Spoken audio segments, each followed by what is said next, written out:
Hello, my noble band of outlaws. Outlaw Samurai coming at you live with a video.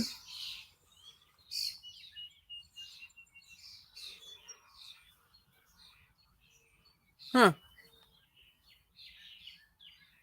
I guess that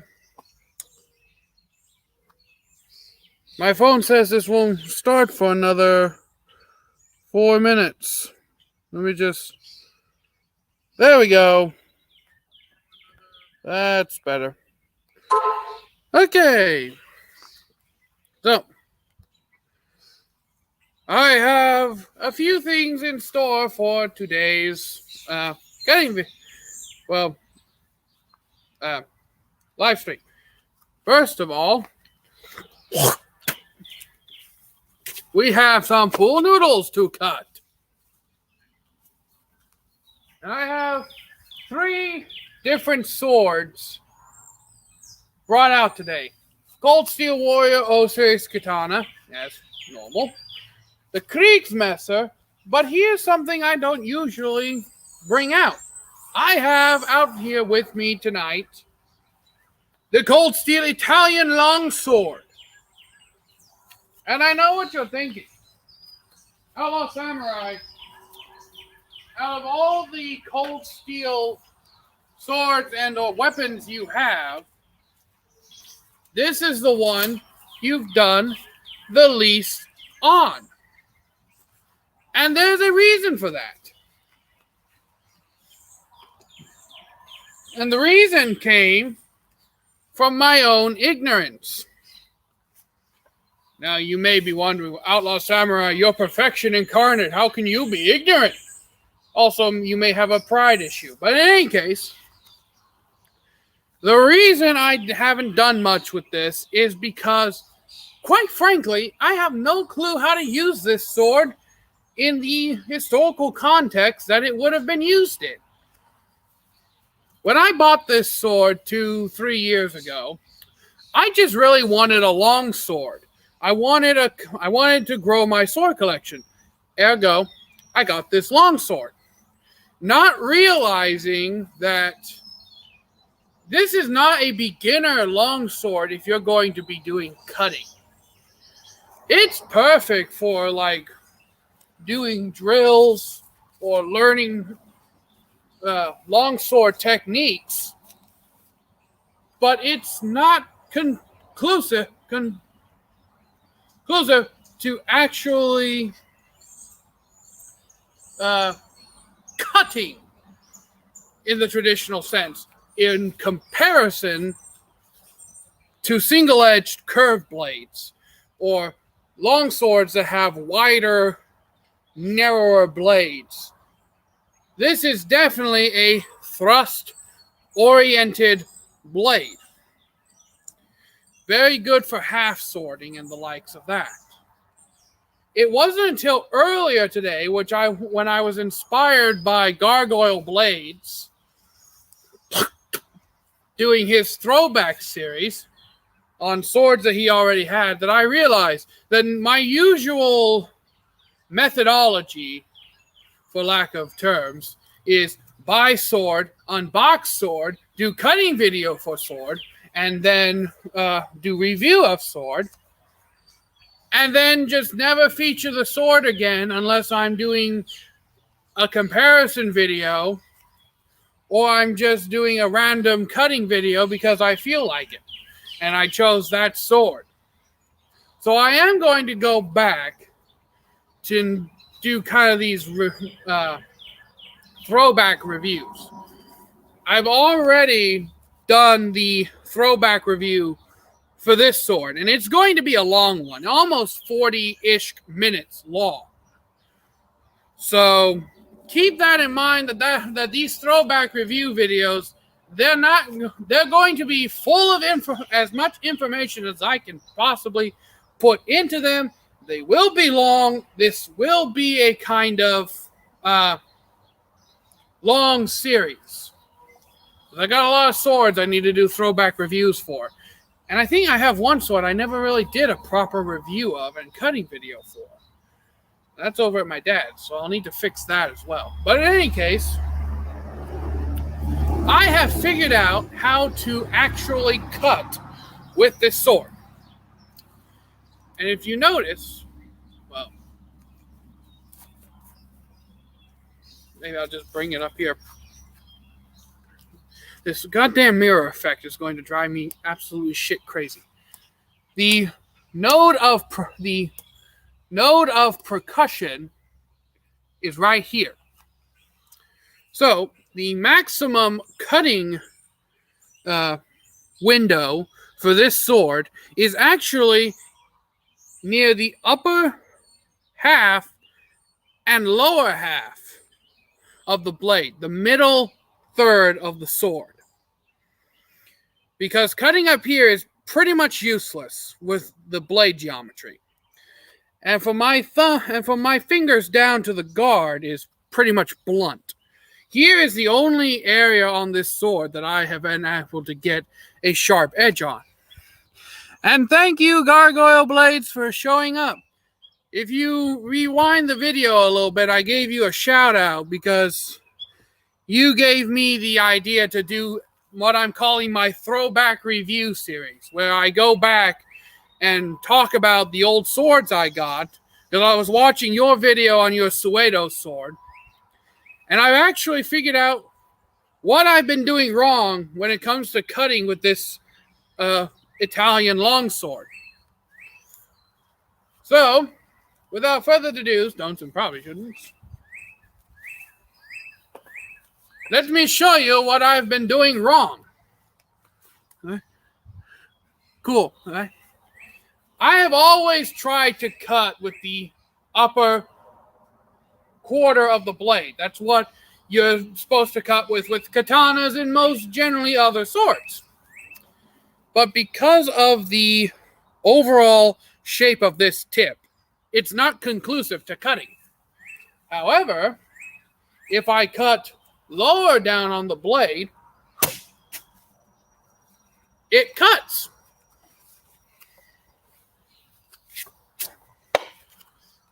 Albeit a very, very jagged cut, and I severely scooped it, but a cut nonetheless.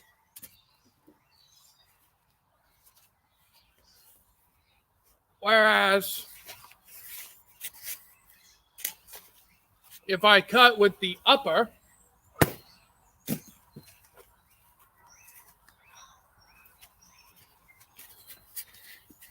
as we Outlaw Master Sword Darts.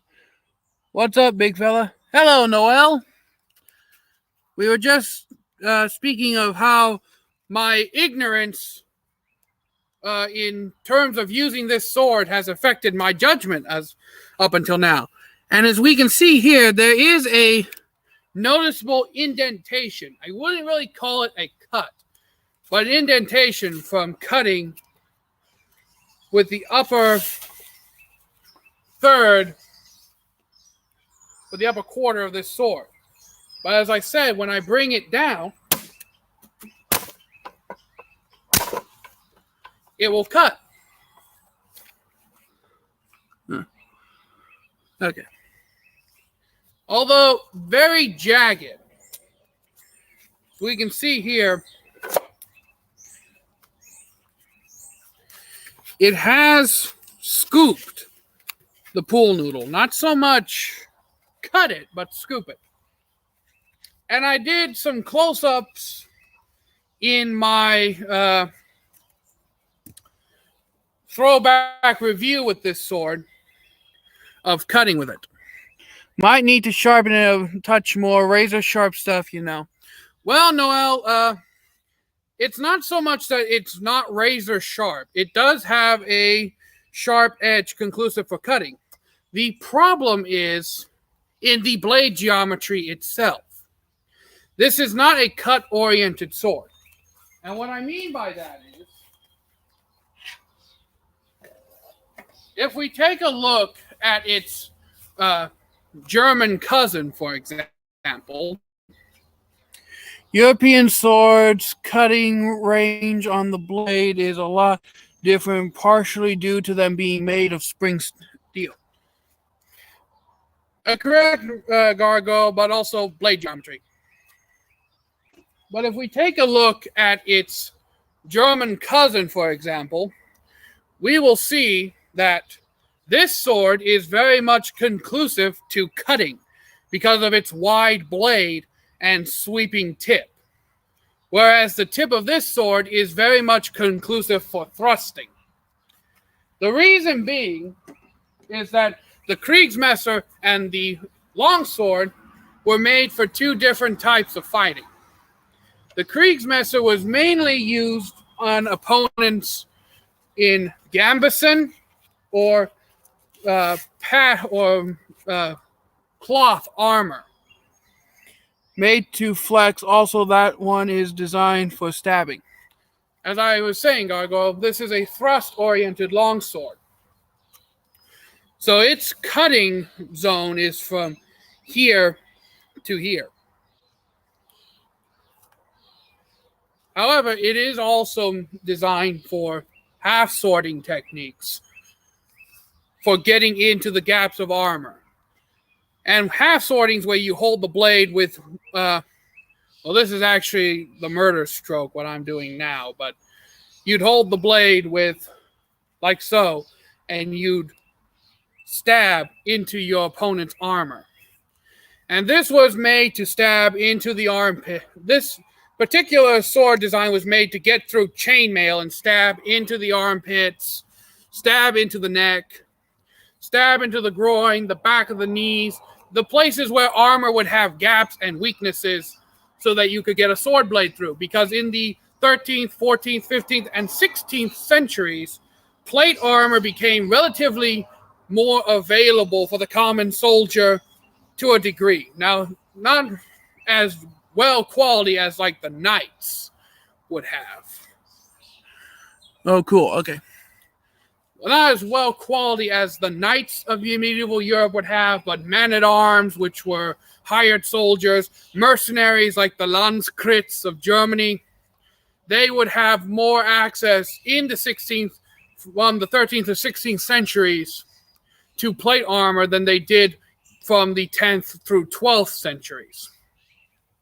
And that's where this sword design came into its own. Our sword makers were like, okay, so full plate armor is becoming more of a problem. How do we get past that? Simple. We make the blades narrower and stiffer so that they can be thrust in between the gaps of the armor. That's where you have swords that have a lot of tip control come into play. Because prime example of tip control. This is a phenomenal thruster.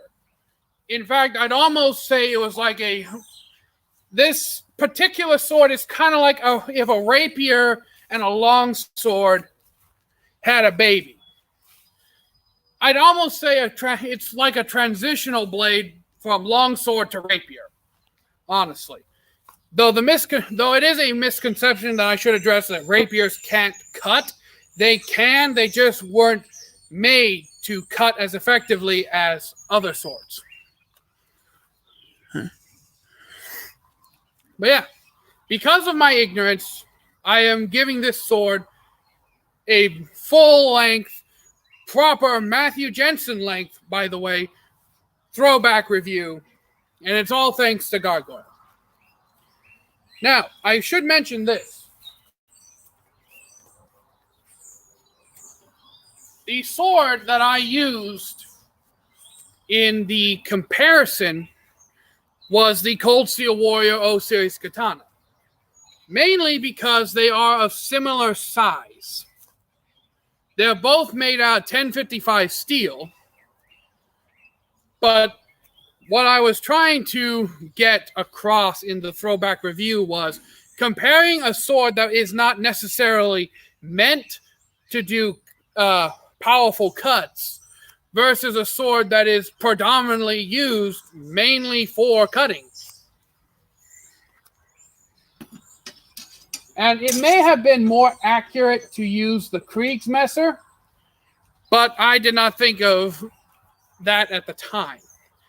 since both the Kriegsmesser, the Warrior, and this are all cold steel swords. You can see I kind of have a thing with cold steel. And for you guys to get a little bit of a sneak peek, I mentioned in my video that I had ordered a new cold steel longsword, one that is a cut and thrust sword. And the one I ordered, as sneak peek for you noble band of outlaws watching tonight, is the cold steel hand and a half sword, which is, as I mentioned, cut and thrust.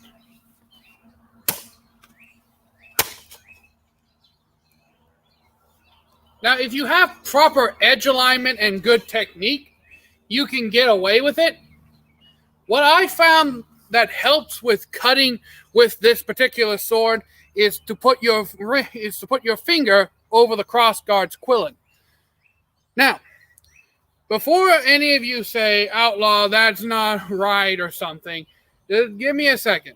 It is actually a historical European sword technique to gain more control over the tip of the sword and to gain a little more control and power in the cut.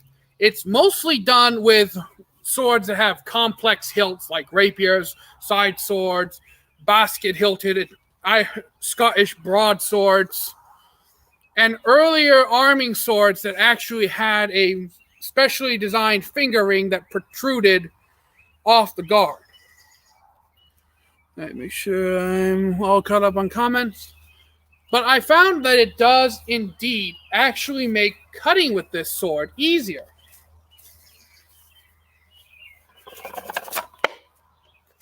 You're also probably wondering, Outlaw, you have a whole mass of pool noodles behind you. Why are you just cutting up the one?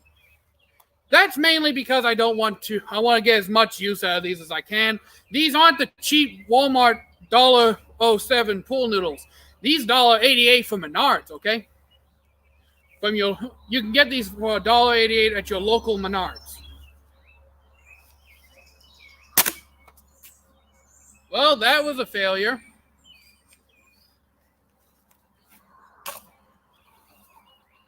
But even so, again, tip control. So that has been kind of my re-examination of the cold steel longsword.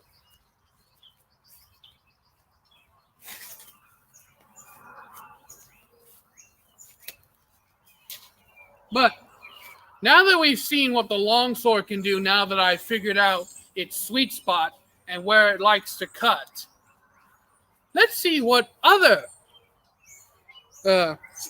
goodies we can get.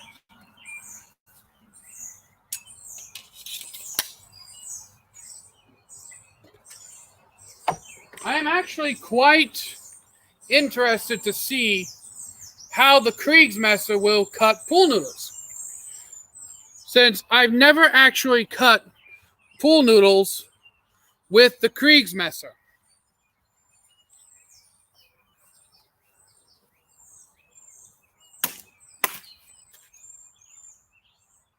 I did not just do that. I did not just literally Eric Hussein this shit.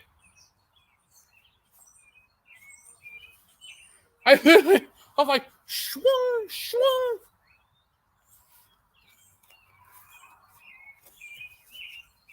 But I did. We have video evidence.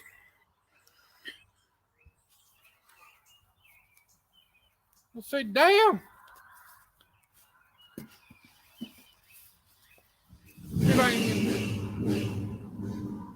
My dumbass neighbors.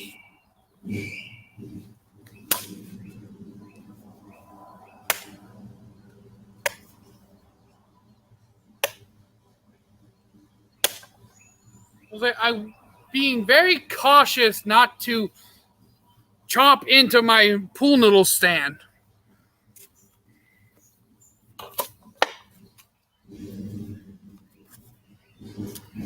I doubt I will ever get that kind of results again. See?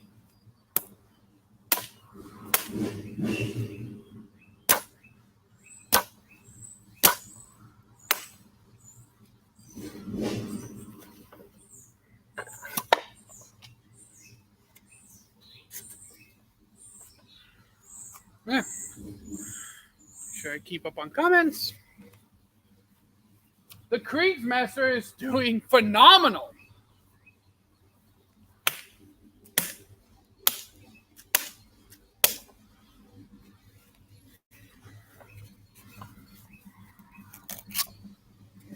What the hell? I swear, I live next door to a bunch of dumbasses. Well, no, I live next door to something I will normally call him something a lot worse, but I'm not going to do that on YouTube. All right.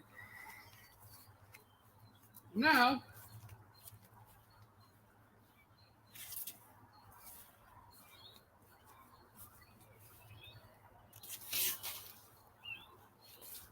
let's see just how many slashes we can get out of a noodle.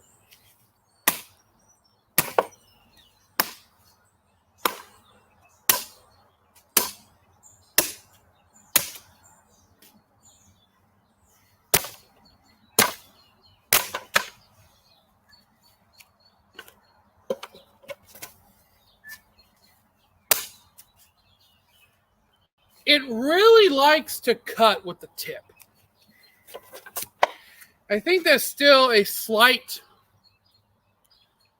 dull spot on this sword.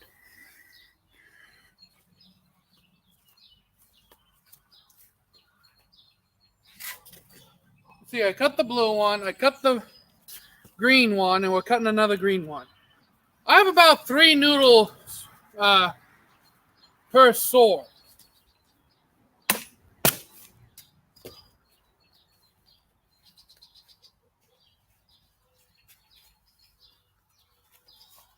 Well, I cut it. I should say I cut into it.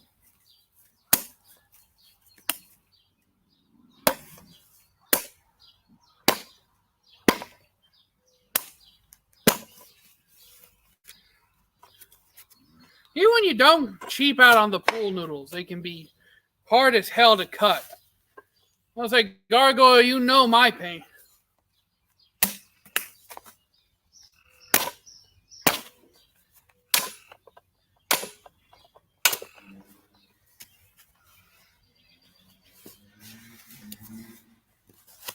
I wonder.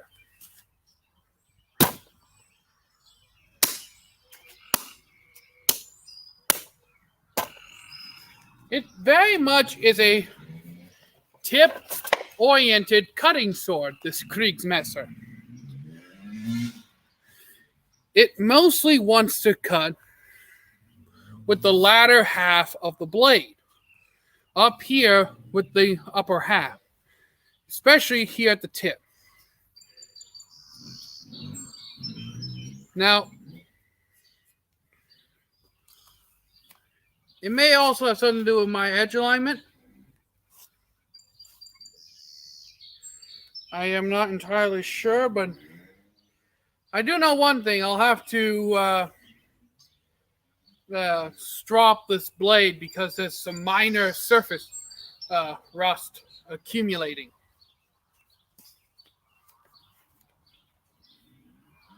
Let's see here. Chop 2 green ones. I chopped the blue one. And the longsword still has 2 left in its quota.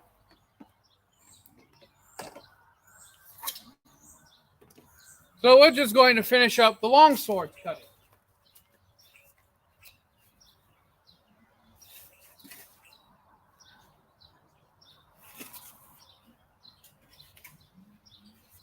Make it easier on me keeping track.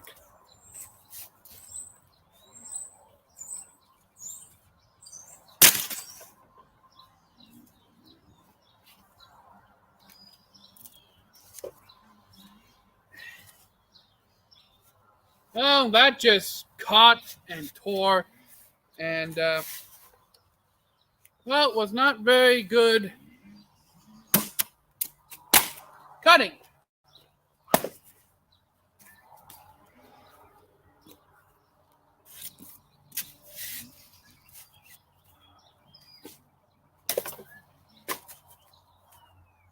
It's thrust good enough.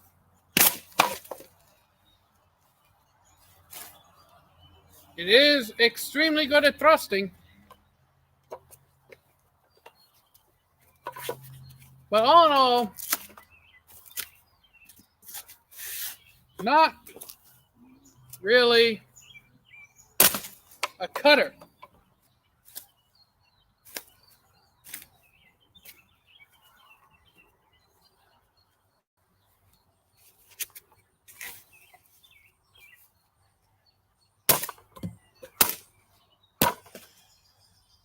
I think it would also help if I actually use the sharp edge. This edge is blunter than this edge.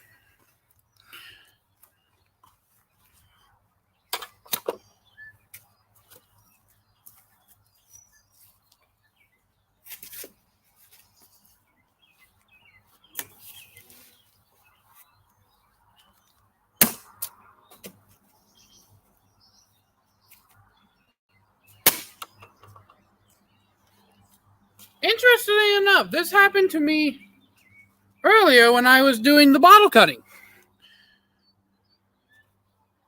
where it just caught this like this.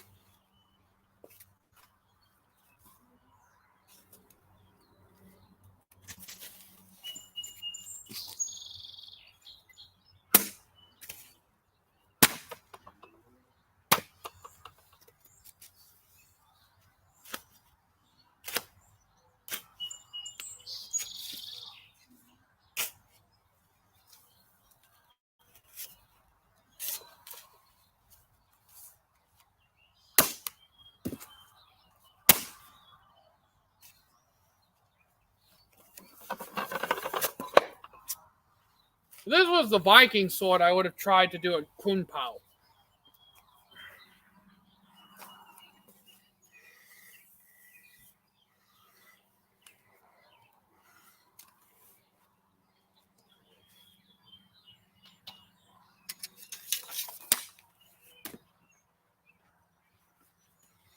One last sword to do. Now, I have no doubt this will just cleave through these things like butter. Because we've seen what this thing can do, the Warrior O. But let's just do this for fun, shall we?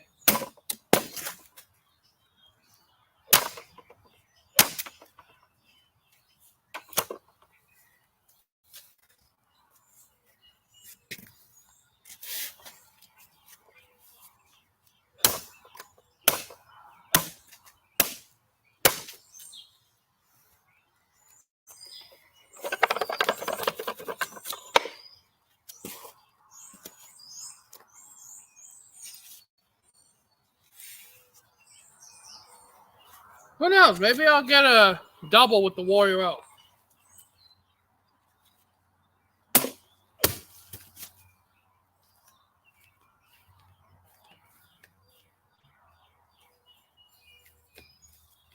We'll see. Almost did it with a 5-pound sword, no less.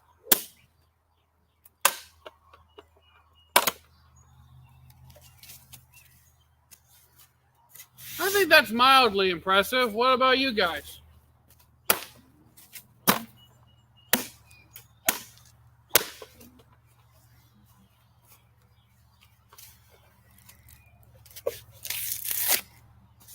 One more noodle.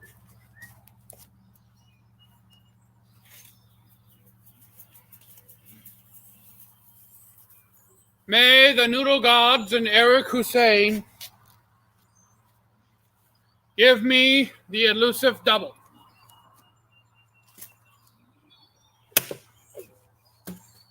Nope. The noodle gods do not show favor to me tonight.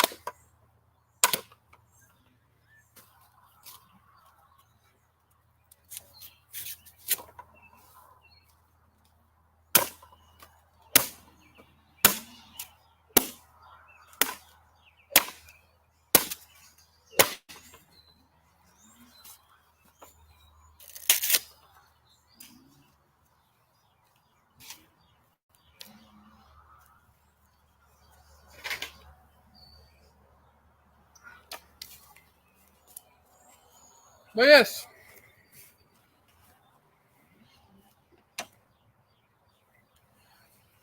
So, what did you think of my, well, noodle cutting my noble outlaws? I noticed there have been no new comments at all during my whole cutting session. But as I pick up these noodles, I had found some very interesting results. One is that just because a sword is thrust-oriented, i.e. the long sword, doesn't mean that if you actually take the time to learn and study the proper techniques, that it can't cut. It's just harder to cut with than most of your traditional longsword shapes. Also, it's quite a workout doing this much pool noodle cutting with such heavy swords. I know I don't usually say much about the weight of my swords, but after a while of swinging them around, they do start to wear on you. I mean, even I, in all of my awesomeness, am not invincible. I really need to get a burn barrel for this shit. Alright. Alright, well, we're just going to gather you all together because you stopped going in the trash can.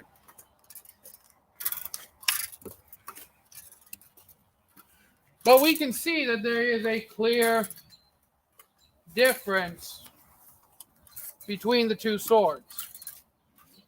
And comparing and contrasting the long sword and the katana is kind of like is said to be like comparing apples to oranges, but no. I don't believe that's true.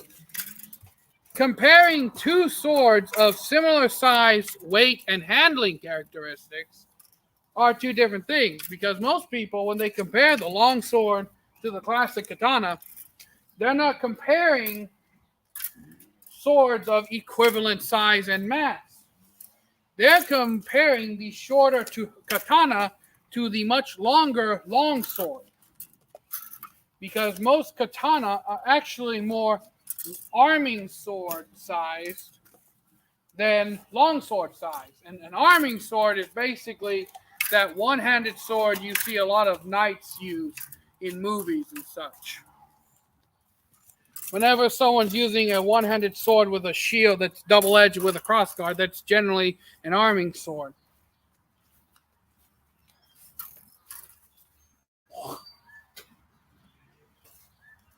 So, unfortunately, we have come to the end of our cutting session. And 34 minutes in. However, that does not mean that we cannot compare and contrast these two swords. Because despite the obvious differences between these two types of sword, there are similarities that can be brought to light. Now, I know what you're probably thinking. Outlaw, this is turning into one of those... again, no new comments. It's turning into one of those katana versus longsword videos. And yes, in a way. Yes, not in a way.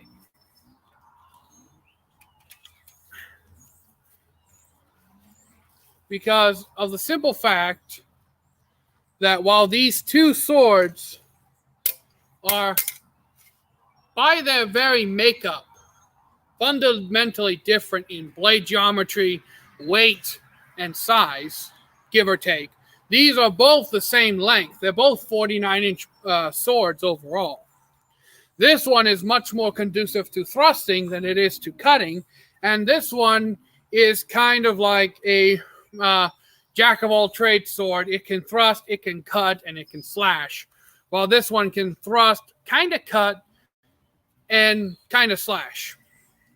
But what I'm going to be doing this comparison on is actually not going to be this longsword.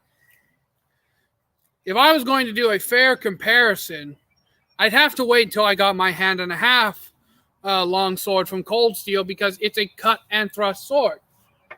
Unlike the katana, well, unlike the katana, unlike this longsword, which is primarily a thrusting blade.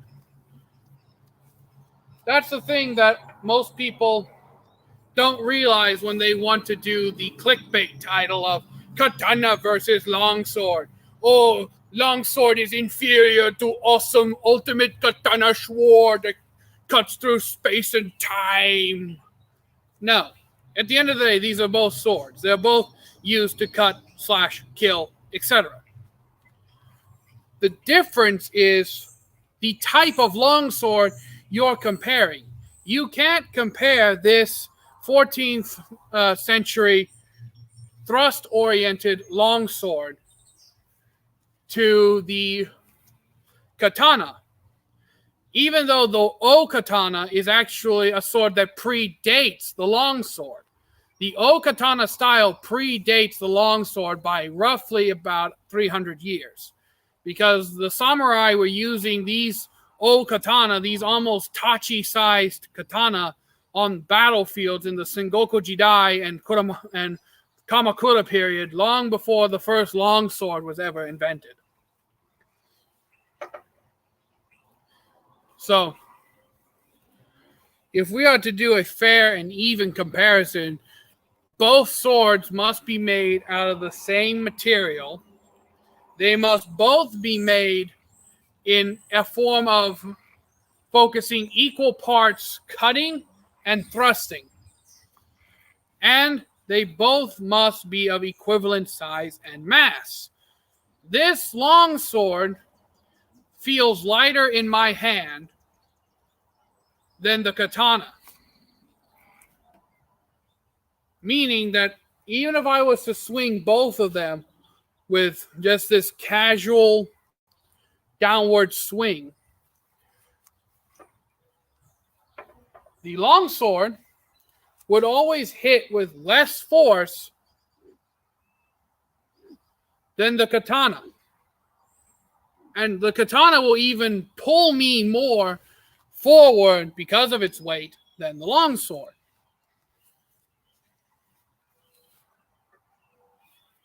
But let's say, hypothetically, the European knight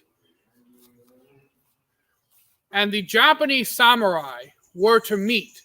And these are both the blunt parts of these blades, so don't freak out. Their blades were to clash.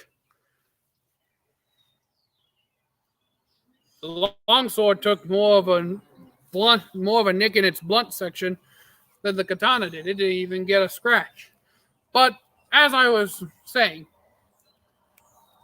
what if the European knight and the Japanese samurai actually did meet each other on the field of battle? Now, we are going to base our assumption at the two, what I believe to be fairest representations of the weapons we will be comparing. That would be a 15th century knight to a 15th century samurai. That would be nearing the end of the War of the Roses, mid-Renaissance knight, to a Sengoku Jidai era samurai, a samurai from the Warring States period, who would actually be using a tachi, or in this instance, an O katana. What would happen if these two warriors were to clash blades with each other? The simple answer is we wouldn't know.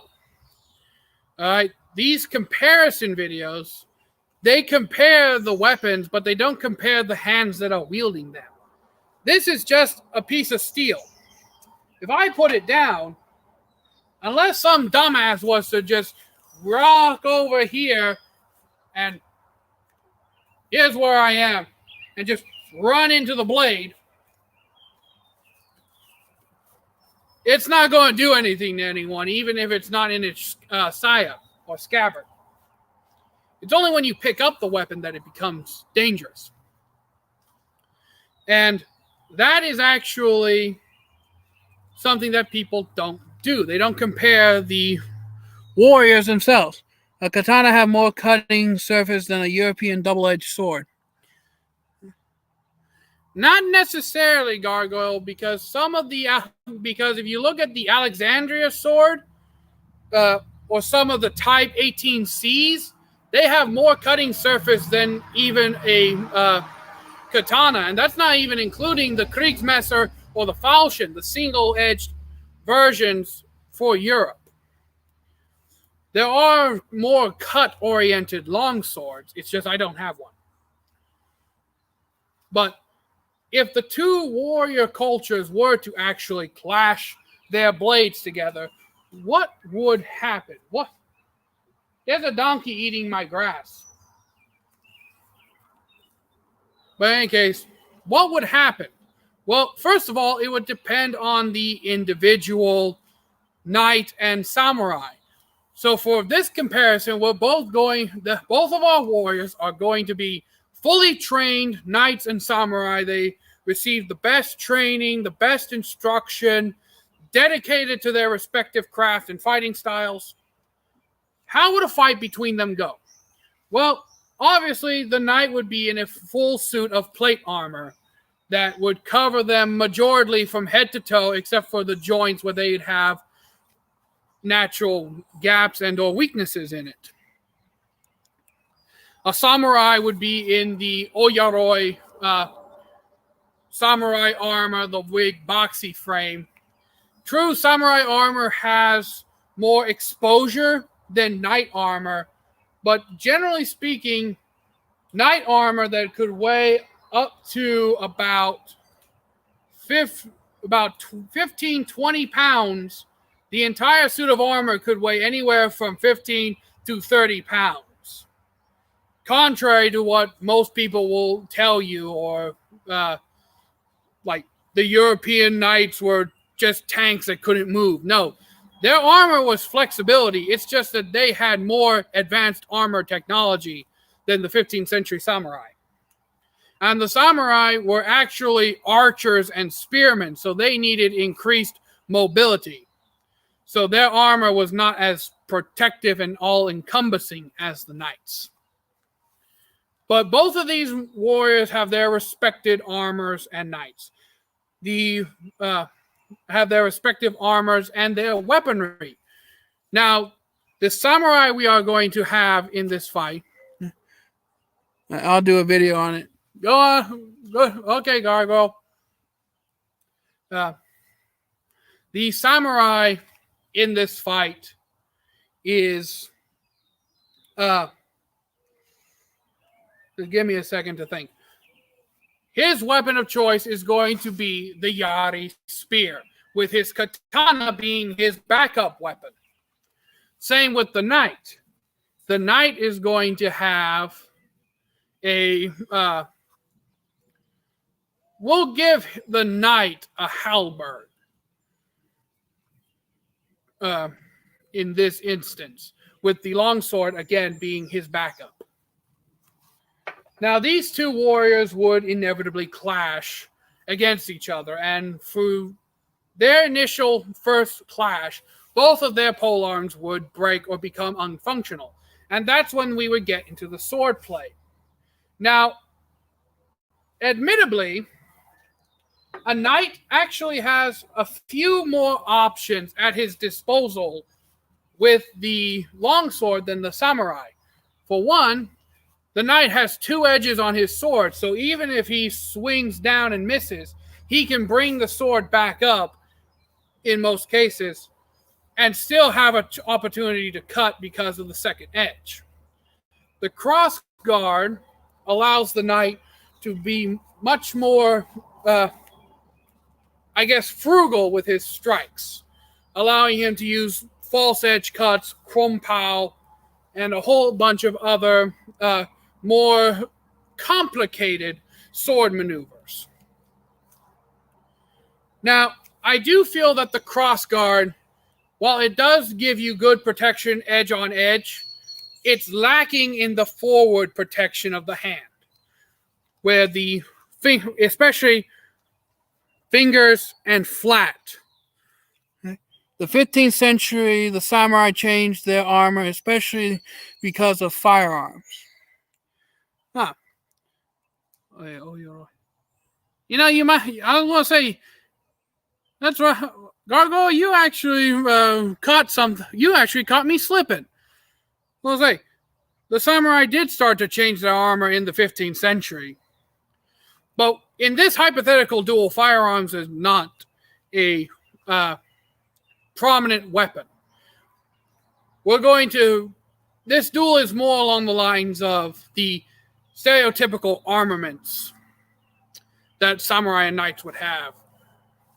And honestly, if I was going to view this,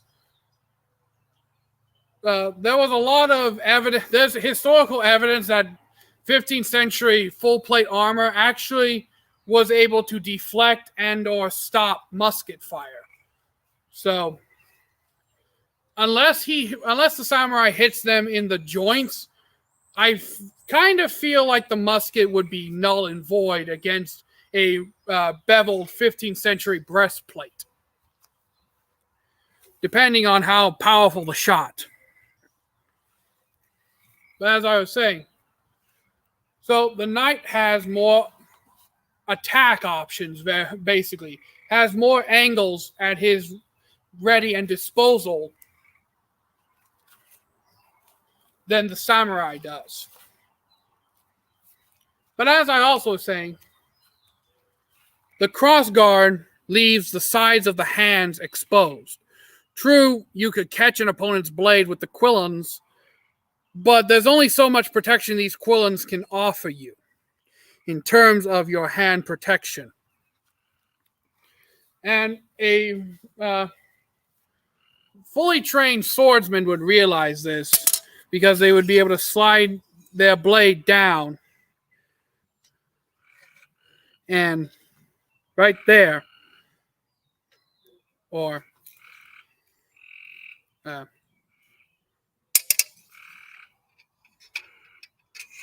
right here. Now, as I slid the blade down, I noticed that these raised sections right here stop the blade, but it would then bounce off and cut your hand.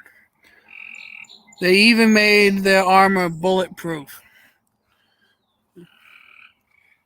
Very astute, Gargoyle.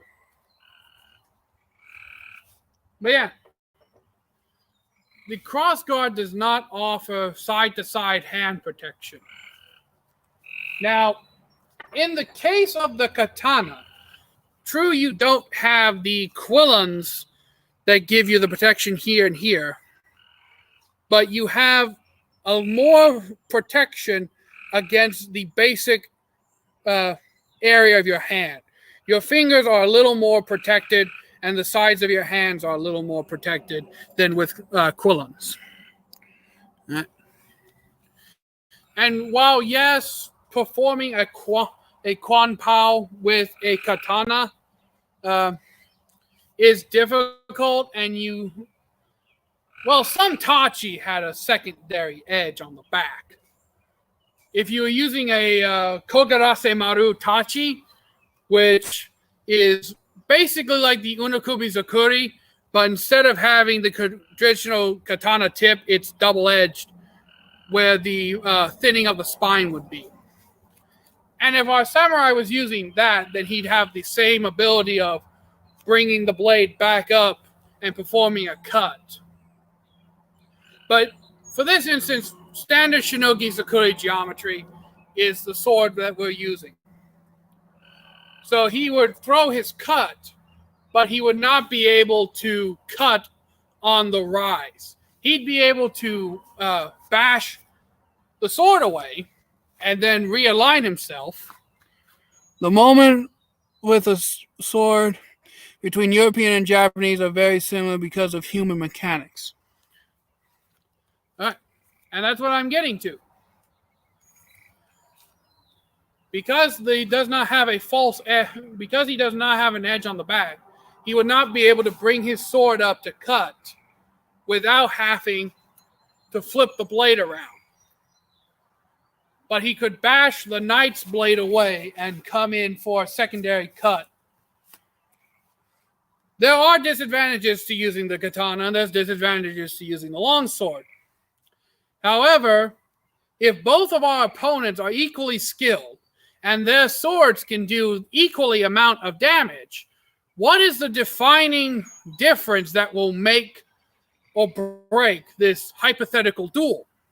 And in my personal opinion, it comes down to armor and the knowledge of half swording. Samurai did not half sword, according to all the from all the research I've done, videos, articles, and the such. There's really no technique that the samurai had that involved half swording. And they also did not have a murder stroke either. Or the whole, bash your opponent's brains out with the pommel of your sword and end them rightly. The whole end you rightly thing, I could actually see some samurai doing, but they didn't have half swording or a murder stroke technique. And that, I believe, would make or break a fight between the samurai and the knight. Because if a samurai is seeing you hold your sword like this, where they have no prior knowledge that this kind of technique exists, they're going to be like, what the hell is he doing? And then the next thing you see, you're getting a blade pierced through your underarm into your rib cage. More than likely also piercing your heart and your lung as well. Whereas the European knight, the gaps in his armor are much fewer. No, I shouldn't say fewer, but they're much more well protected than the samurais. So it's a combination of half swording and the knowledge of the murder stroke that I believe would make or break a fight with a samurai, between a knight and a samurai. Comes down to skill and speed. That's exactly what I'm saying. But I'm also, and you're right, Gargoyle, it does come down to skill and speed. But it could also, it doesn't, I will say, it's not that I'm arguing that fact. It's that, from my personal experience, it also comes down to technique as well. Like, in some situations, technique is more important than either skill or speed. Because your opponent can be very fast and attack you rapidly. But if you have the technique to deal with that, even if it's just simply sidestepping and then striking, you could lure your opponent into a false sense of security where he's charging at you for the final attack. You use your sidestep technique and then you hit them. Actually, they're moved for using the Kochara and Suba. Well, so you might need to make a video on that one as well, because I've never actually heard of using the Kashira and Suba in a sword duel when it comes to the Japanese samurai. I'm not doubting your knowledge, Gargoyle. I'm just giving my take on it.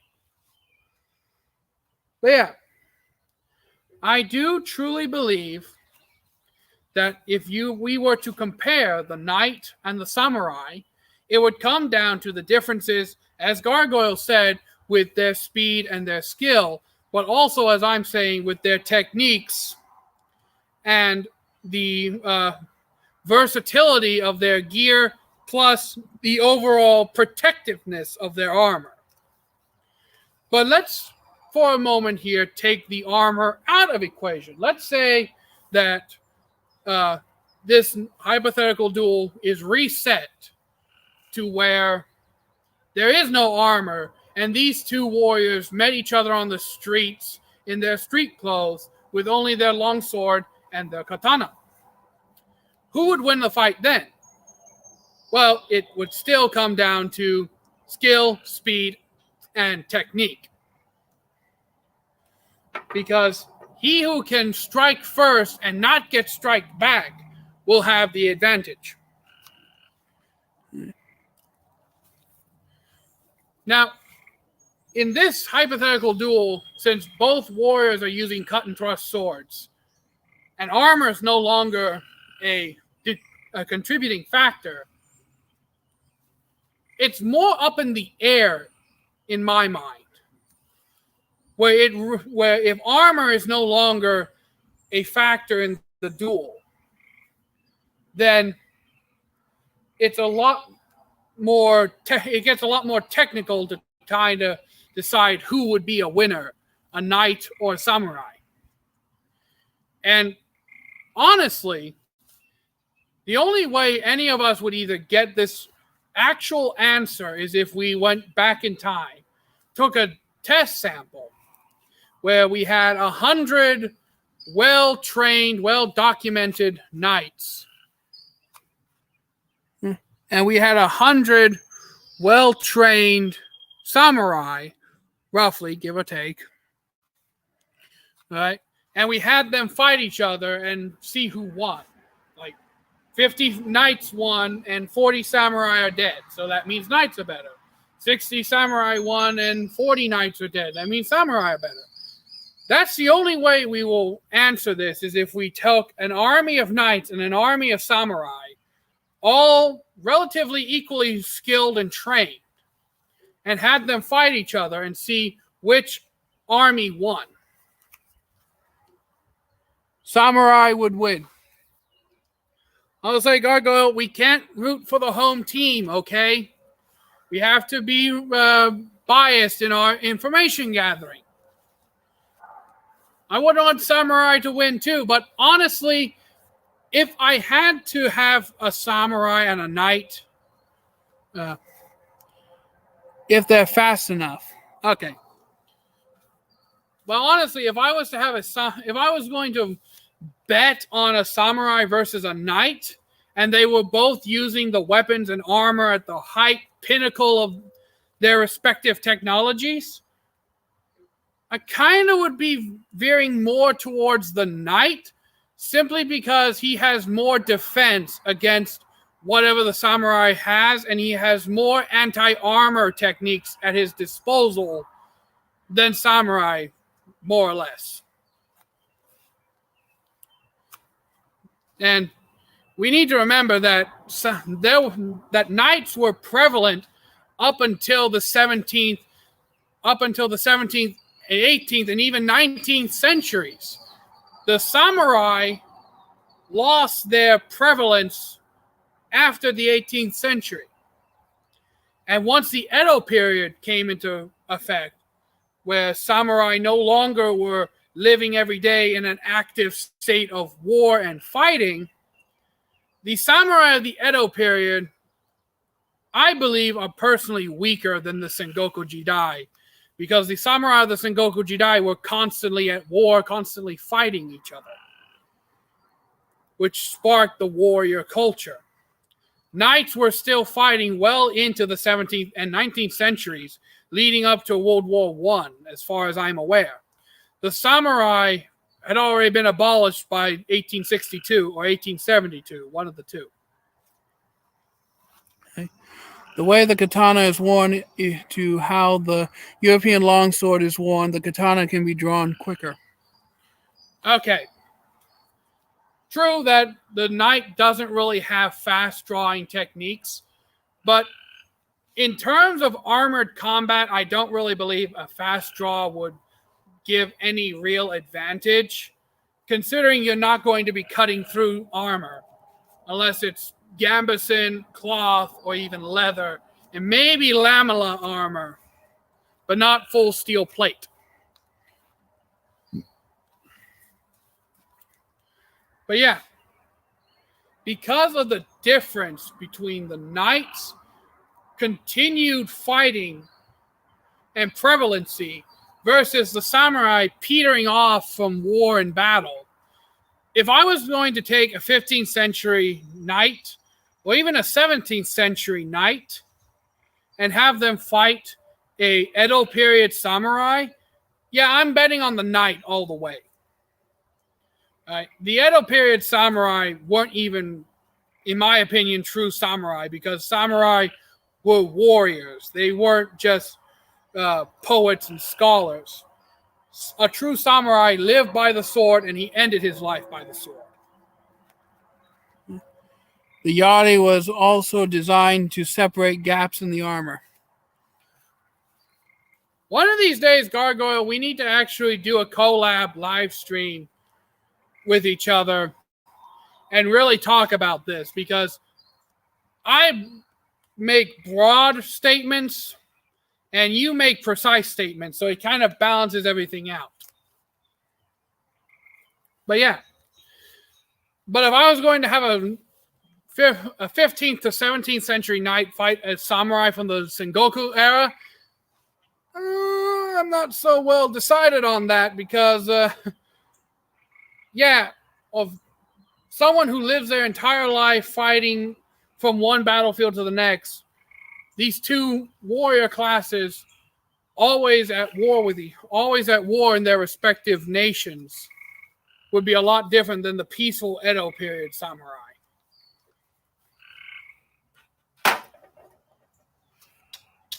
Hence, why I believe that the best means of comparing these two are Renaissance Knight and Sengoku Samurai. And just for chicks and giggles, you can draw a longsword quickly.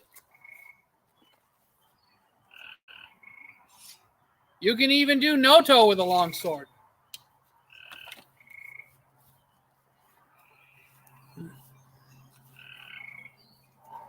Yes.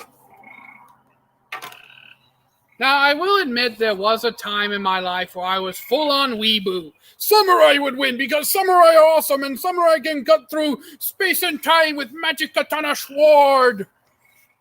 And yes, I was weeboo. That's why Iaido was developed. Right? But personally, through my own experiences and through my own growth studying the way of the sword, when it comes down to it, I personally believe that there could be no definitive winner between the knight and the samurai, just as we can't definitively prove which is the better sword, the katana or the long sword.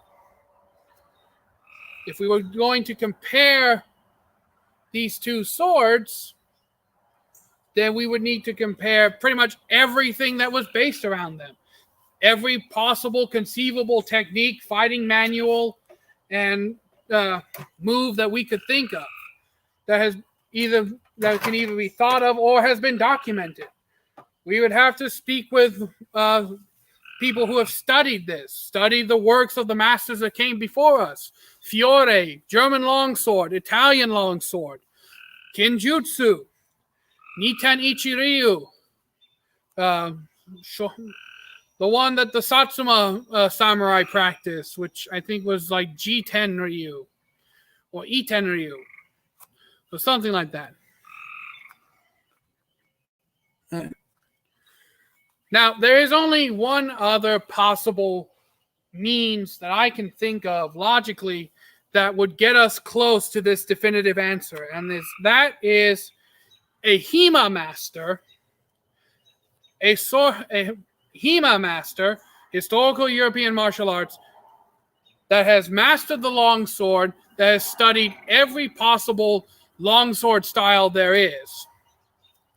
And a Kenjutsu master who has studied and practiced every form of Kenjutsu there is, were to be brought together and have a duel to see which is truly better. The European longsword techniques and fighting style, or the Japanese samurai katanas katanas fighting style and techniques.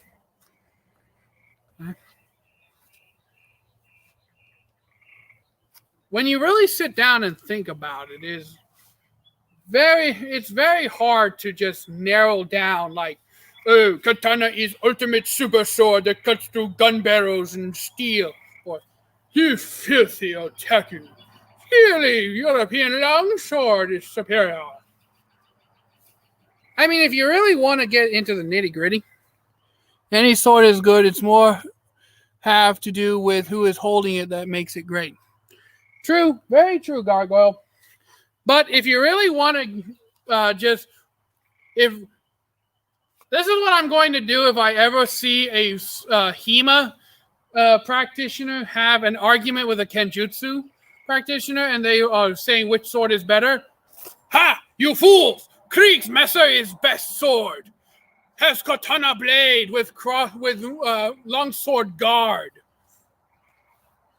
I mean, honestly, the Kriegsmesser is pretty much the European katana, even though a lot of German Kriegsmesser practitioners hate the comparison.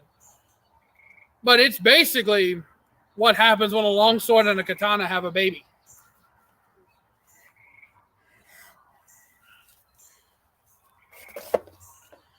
And personally, if I could take the katana's blade and put it on a longsword hilt with side rings, I would. With a senstopper pommel, long grip, beautiful. Okay, so let's see.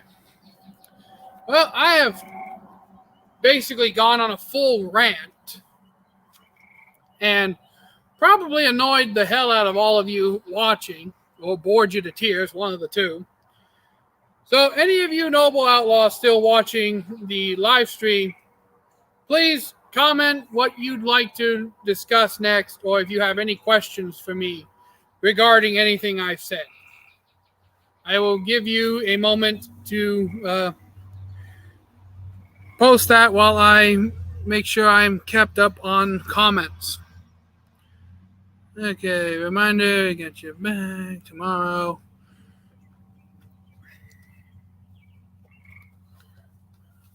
So, with that in mind, as I'm thinking about it, the Kriegsmesser basically being a combination of a katana and a longsword, it actually makes sense because you can do katana techniques with the Kriegsmesser. You can also do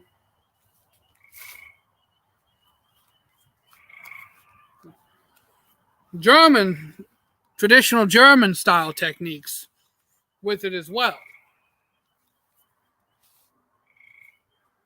And also it offers you more hand protection because of the noggle. The noggle pretty much acts as an asymmetrical suba, and then you have the quillons. And some Kriegsmessers actually have a kashira instead of a pommel. I mean, if I was to put a paracord Edo wrap on this, it would basically be a European katana, or maybe just German katana, one of the two. So, me saying that this sword is the kind of unofficial spawn between a katana and a longsword actually does make sense if you think about it in that term. Favorite sword you own? Hello, Real Swords. Thank you for joining. I don't believe you've heard me say this before if you're asking that question, but Cold Steel Warrior O Series Katana is my favorite sword. It's big, it's powerful, and despite how I'm just flinging this sword around and twirling it between my fingers, this thing actually weighs about 5 pounds or so, which is a stupid heavy weight for a sword.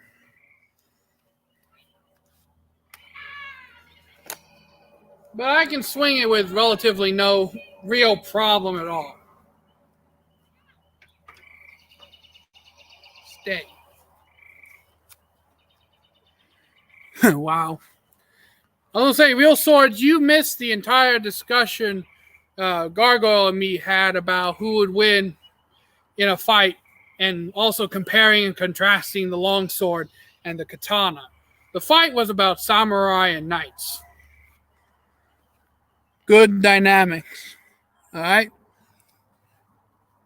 And Gargoyle and I believe we've come to the consensus that armor, training, skill, technique, and speed would be the contributing factors between a knight and a samurai.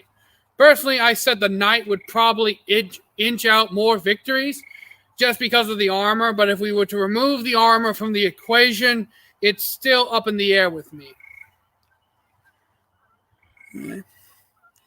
as to whether it is a definitive answer. And the only way, in my mind, we would have a definitive answer is if we had an army of knights and samurai clash, and to see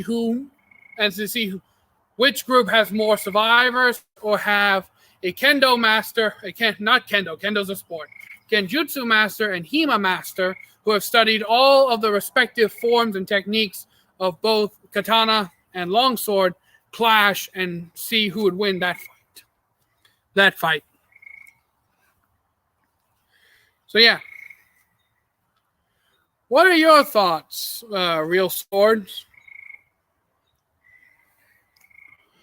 Let's say, I think I've seen your weapons collection video.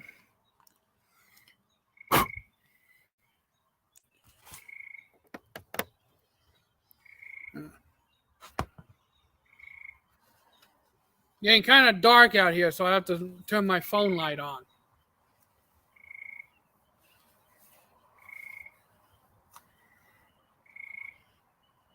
Ask an AI computer.